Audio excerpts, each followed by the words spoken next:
Hi again, I'm Kaylee Gwynn, a K-5 STEM ISD here for Pinellas County Schools. And today we're going to look at the Day 4 build for the Physical Science VEX Go Car Lab. So far your students have done either an intro lesson or the unpowered car build. That's Super Car for days 2 and 3 where they were testing it with the wind up and the rubber band. And today we're going to talk about how electrical energy is a little bit different from the mechanical energy we saw in yesterday's car. So today you'll be using the battery pack and a motor as your students are building. And before you get started, you want to make sure your batteries have power, otherwise your car is not going to do anything.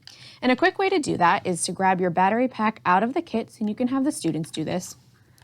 And there's a button on the side with 2 lights. When you push this button, you should see something. If you don't see anything, it's completely dead and it needs to be charged.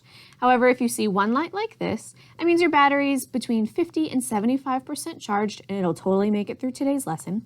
If you see 2 lights, it means your battery's completely charged. So all good news in those directions. Again, no lights means it needs to be plugged in immediately for today's lesson. So before you start, make sure it has power, and then your students can get started with their build.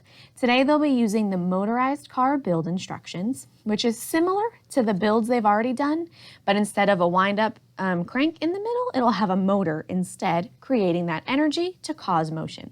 Once they finish their build today, they'll be creating some Venn diagrams to map their thinking of how the cars are similar and different that they've built so far.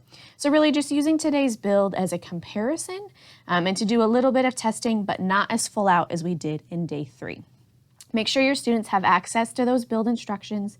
They are digital, so as that PDF, if you use Canvas with your students, go ahead and share it with them that way.